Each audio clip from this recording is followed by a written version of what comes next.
नमस्कार, मी अश्विनी बर्वे सुपर चारचौघी यामध्ये तुमचं स्वागत करते. आपल्या आजूबाजूला अनेक महिला अशा असतात की त्या सतत काहीतरी काम करत असतात, नवीन शोधत असतात. अशीच आज आपली एक मैत्रीण नाजमीन शेख आपल्याकडे आली आहे. आपण तिचं व्यवसायाचं रहस्य समजून घेऊया, तिच्याशी गप्पा मारूया. चला तर. नमस्कार. नमस्कार. तुझं स्वागत आहे या माझ्या चॅनलमध्ये. थँक्यू. आणि मला असं विचारायचंय की तुझं लहानपण कसं गेलं? म्हणजे तू सतत काहीतरी काम करत होतीस ना? हो, छान गेलं माझं लहानपण. म्हणजे तुम्ही काही मजा करायच्या लहानपणी? हो, मजा करायचो. पप्पांचा बिझनेस होता फळांचा, मग आम्ही दुकानावर पण जायचो. बर. आणि पप्पांना मदत पण व्हायची. आम्हाला पण थोडा चेंजेस व्हायचा. अच्छा, पप्पांचा काय बिझनेस होता तुमच्या? फळांचा. फळांचा बिझनेस होता. अरे वा. मग तुम्ही पप्पांना मदत करायच्या? हो. म्हणजे फळ विकणं किंवा हे सगळ्या फळ विकायला सुद्धा दुकानावर पण बसायचो. कधी पप्पांचे बाहेरची कामे असायची, मग पप्पा बाहेर कामाला पण जात होते. म्हणजे त्यांचे घरात ते खूप सारे, आमच्या घरात किराणा वगैरे पण पप्पा आणून द्यायचे. बर. मग काही बँकेतले कामे असायचे. म्हणजे पप्पांचं होतं पहिलीपासून थोडे पैसे जमा असते, म्हणजे ते बँकेत ठेवले पाहिजे. पण तुम्ही ज्या मुली, आता तुम्ही तिघी बहिणी आहेत ना?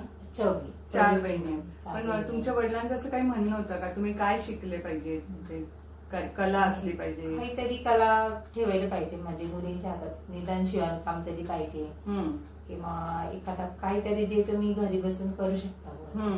असं नाही का बाहेर जायलाच पाहिजे, असं काहीतरी पाहिजे हातात. हुनर म्हणून काही पण शिका. पण तो तुम्हाला आलं पाहिजे. बरोबर. आणि तुमचं असं शिक्षण घेता किती शिकल्या तुम्ही? 12वी. अरे वा, चांगलं झालं. म्हणजे आणि 12वी नंतर लगेच लग्न झालं? हो, 12वी झाल्यानंतर 1 वर्षानंतर लग्न झालं. बरं. पण लग्नाच्या वेळी तुम्ही काय ठरवलं होतं, कसं करायचं लग्न? लग्नाच्या वेळेस एवढं ठरवलं होतं का मुलगा चांगला सुशिक्षित पाहिजे, आणि मेन म्हणजे त्याला इंग्रजी बोलता यायला पाहिजे. का बरं वाटत होतं तुम्हाला? नाही, मला ते इंग्रजी बोलायला खूप आवडतं आणि मला समजत नाही. म्हणून तुम्हाला असं वाटलं की त्याला तरी ते आलं पाहिजे. त्याला तरी यायला पाहिजे, आणि पुढचे जे माझे मुलं असतील ते चांगले सुशिक्षित राहतील. असं तुम्हाला वाटत होतं. पण आता तुम्ही म्हणजे लग्न झाल्यानंतर इथे आलात निफाडमध्ये, तर त्यावेळी तुम्ही काम करत होत्या? मी काही काम म्हणजे घरातलंच फक्त काम करायचं. पण तेव्हा तुम्हाला असं वाटायचं का आपण काहीतरी केलं पाहिजे म्हणून? हो, असं वाटायचं काहीतरी करायला पाहिजे, म्हणजे आपलं जो काहीतरी कमवायला पाहिजे, जे आपला हक्काचा पैसा असतो.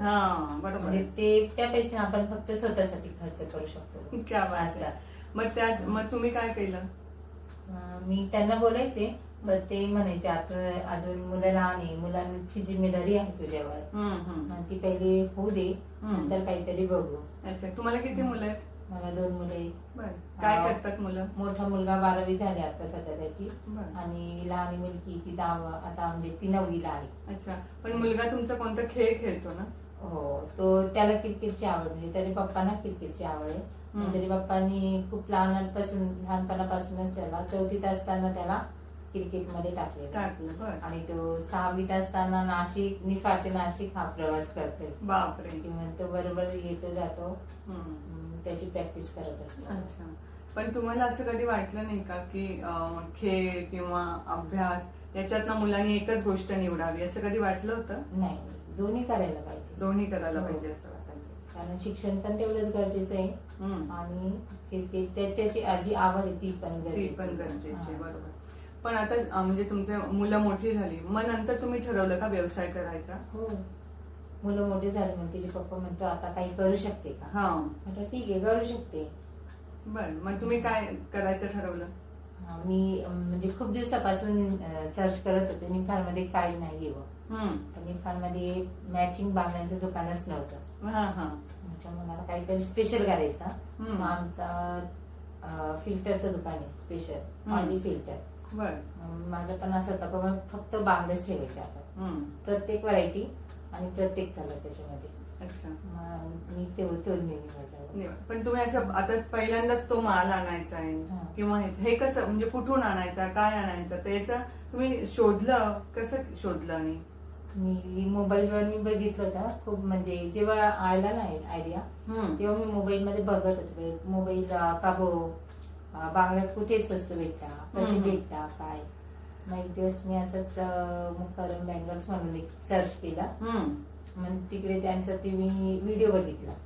खूप कमी रेट होते बांगड्यांचे. बर. तेच बांगडं भाऊ आपण इथे आणायचा आणि तेच इथे विकू भाऊ. मग त्या हिशोबाने आपल्याला परवडतील का, मग त्या हिशोबाने मी ते आणले. ते आहे. परंतु असं नुसतं आता बांगड्या विकायला आणायच्या असं ठरवून उपयोग होत नाही ना, की आपल्याकडे ती जागा पाहिजे. हो. मग हे सगळं तर त्याचा पण शोध तुम्हीच घेतला, कसं केलं? नाही, मी माझ्या घरच्यांना बोलले, मग त्यांनी मला जागा पण शोधून दिली.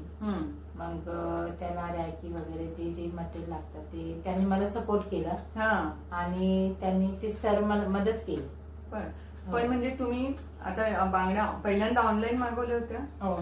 पण ऑनलाईन पहिल्यांदाच तुम्ही हे काम केलं हो. ऑनलाईन, तर त्यावेळी तुम्हाला भीती वाटली का? हो, भीती वाटली होती का हे कसे करणार गो, म्हणजे येईल का नाही हा माल? माल येणार का नाही. मग मी त्यांना बोलले, ते म्हणे जाऊ दे.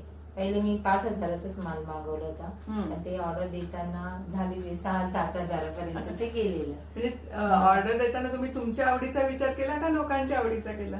नाही, तेव्हा मी फक्त माझ्याच आवडीचा विचार केला. साहजिकच आहे ना. हा. मग नंतर बघू म्हटलं आता दुसऱ्यांची. मग जेव्हा मी माल आणलेला तेव्हा गलीतल्या बायकांना बोलावलं, मग त्यांनी बघितलं. मग प्रत्येकाचे चेहरे बघितले मी, कोणाचं काय एक्सप्रेशन आहे. तर मला ते एक्सप्रेशन मला आवडले का हो, एवढ्या आपल्या गलीतल्या एवढ्या म्हणजे 15-20 बायकांमध्ये एवढे सारे एक्सप्रेशन भेटत आहे. आता गावात आणि दुकान असल्यावर खूप सारे बाया आणि खूप सारे एक्सप्रेशन पण भेटतील. म्हणजे त्यांना आवडेल आवडेल त्यांना.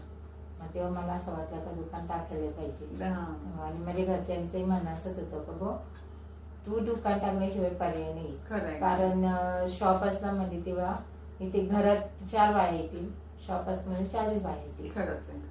त्यामुळे ते त्यांनी मला सपोर्ट केला आणि दुकान शोधून पण दिला, दुकान टाकायला त्यांनी. पण तुम्ही घरातलं सगळं काम आवरून किती वाजता दुकान उघडतात?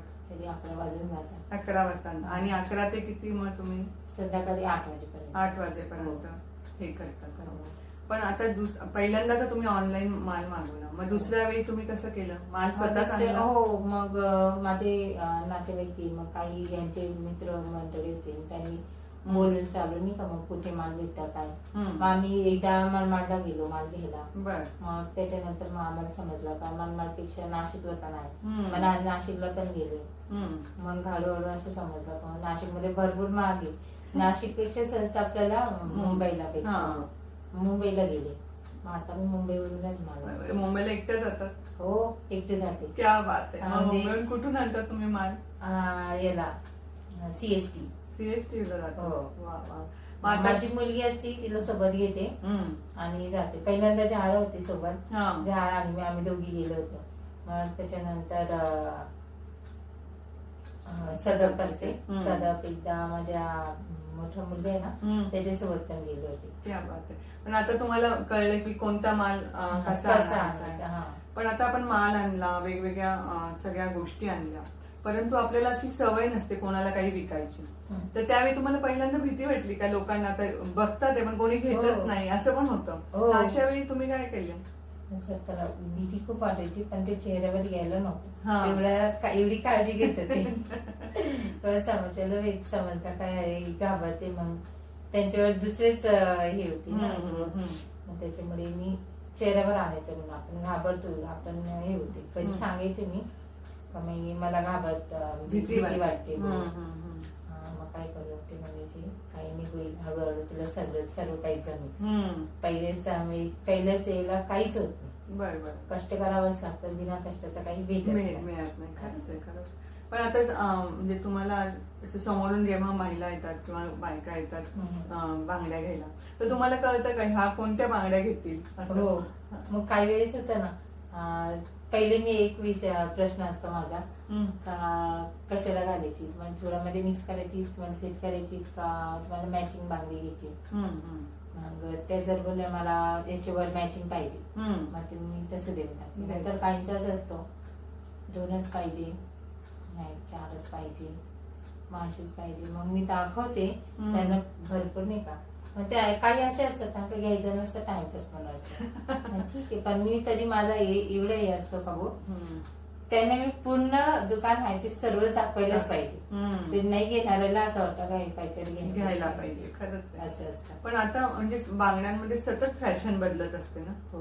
तर ती फॅशन तुम्ही समजून घेतात? कसं समजते तुम्हाला ती? समजते, पण खूप सारी लगेच समजते असं पण नाही आहे. पण कसं असतं मॅम, कंटिन्यू फॅशन बदलते असं नाही ना. म्हणजे काही लोक असतात आता ते जी सिटी लेवलची असते ना, शहरात आपली घ्यायला थोडा टाइम लागतो, त्याच्यामुळे होऊन जातं ते ऍडजस्ट होतं.